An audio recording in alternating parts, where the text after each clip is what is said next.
સુરત ગોધરા ખાતે આવેલા આદર્શ પબ્લિક સ્કૂલ વિદ્યાર્થી આપઘાત મામલો ધોરણ 8ની વિદ્યાર્થીની ભાવના ખટીક દ્વારા આપઘાત કરવા મામલે આપ કોંગ્રેસ દ્વારા આદર્શ પબ્લિક સ્કૂલમાં વિરોધ કરવામાં આવ્યો।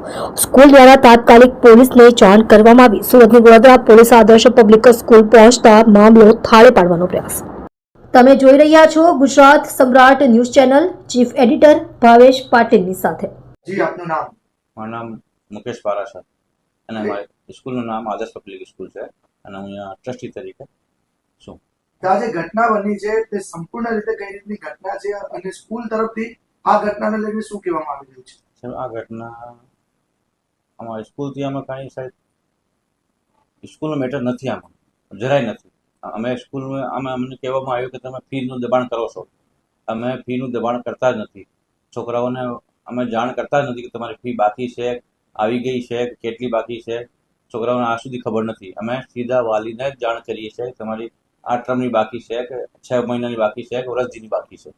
પછી એ પાછા આપણે જે ટાઈમ આપે, જે મેન્શન આપતા હોય આવતા મહિને ભરશું, તો અમે આ ખાલી મેન્શન કરીએ છીએ।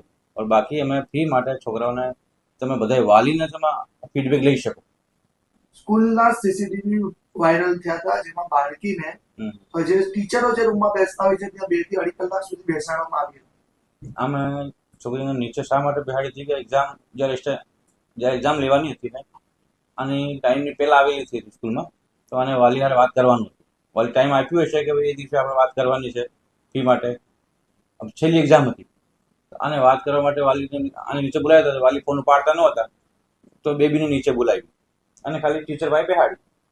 આપ કહી રહ્યા છો છેલ્લી એક્ઝામ છે, પરંતુ સોશિયલ મીડિયા પર આપણી જે રેકોર્ડિંગ વાયરલ થઈ છે જે સ્કૂલની છે અને વાલી સાથે તેમાં વાત કરી રહ્યા છે કે આપ એક્ઝામ તો ફરીથી અપાશે, પહેલા જે ફીસ છે તે ભરવી પડશે, તે રેકોર્ડિંગને લઈને તમારું શું કહેવું? હા, તો ખાલી સાહેબ વાલીને અમે થોડું ઘણું વાત કરી શકીએ ને ભાઈ, અમે છોકરાઓને અમે જાણ નથી કરતા। માની વાલી આપણને ટાઈમ આપતા હોય, મારે એડમિશન થતું હોય ત્યારથી લઈને આપણે માનું કે અત્યાર સુધી અગર ફીસ જમા ન હોય તો ટીચર હોય કે સર હોય, પછી એ ખાલી આને પૂછપરછ તો કરી શકે ને, એટલું ફરજ હોય।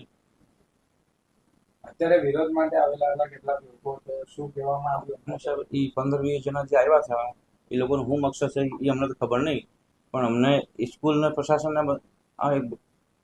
એક ડિસ્ટર્બ કરવાનું, છોકરાઓને હેરાન કરવાનું, જ્યાં સુધી અમારી ઇન્ક્વાયરી પોલીસવાળા કરી રહ્યા છે। અગર આમાંથી અગર કોઈ બનાવમાં કોઈ સ્કૂલનું વાંક આવતું હોય તો માની લો કે આપણે સમજી લઈએ, આપણે અમે જવાબદાર હોય, પણ અગર અમારા પોલીસનું નિવારણ નીકળ્યા પછી અગર આપણે સ્કૂલનું અગર આમાં નામ ન આવે। खुमान सिंह ददावत, प्रदेश कांग्रेस उपाध्यक्ष, राजपूत समाज अग्रणी। जो विगत या जो घटना हुई थी लड़की की, जिसको स्कूल प्रशासन ने टॉर्चर करके फीस के लिए टॉर्चर किया था, उसका पूरा वीडियो फुटेज है और फीस के लिए उस लड़की ने इन लोगों ने प्रेरित किया और उसने आत्महत्या करी है। और इस चीज को उन्होंने प्रशासन ने सांठगांठ करके उस लड़की को प्रेम प्रसंग में करके इसको यूटर्न दिया हुआ है। स्कूल की तरफ से क्या जवाब दिया है? स्कूल से हम लोगों ने शांतिपूर्वक एनओसी मांगी थी उनसे, आपके पास क्या क्या व्यवस्था है, यहाँ पे फायर ब्रिगेड की व्यवस्था क्या है, ग्राउंड है कि नहीं है, पार्किंग है कि नहीं, इनके पास कुछ व्यवस्था नहीं थी। इन लोगों ने बोला कि डीओ के पास हमारी पूरी व्यवस्था है। इसका मतलब ये होगा कि हम बच्ची के एडमिशन के लिए डीओ के पास जाएंगे। इनके पास कोई जवाब नहीं था। अभी हम लोग बच्ची के परिवार को मिलने जा रहे हैं, उसके बाद में हम लोग इसकी आगे कार्रवाई करेंगे।